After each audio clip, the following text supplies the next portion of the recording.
அதன் மேல் சொர்க்க பருவம்.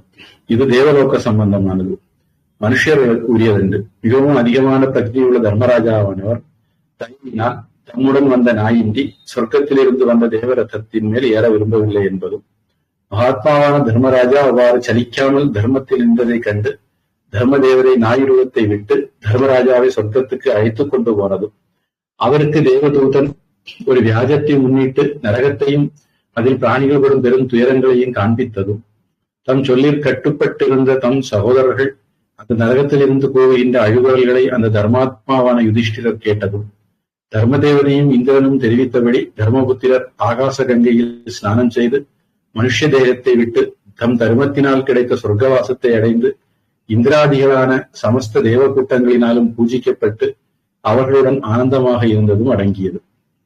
இந்த பருவம் சிறந்த ஞானமுள்ள வியாச மகரிஷியினால் 18வது பருவமாக சொல்லப்பட்டிருக்கிறது.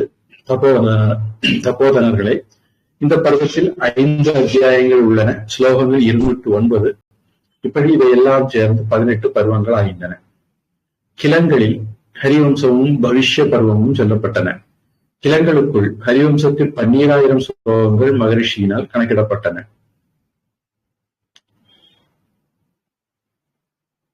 இப்படியாக மகாபாரதத்தில் உள்ள பருவங்கள், அத்தியாயங்கள், ஸ்லோகங்கள், அதனுடைய சாராம்சம் எல்லாம் படிக்கப்பட்டது.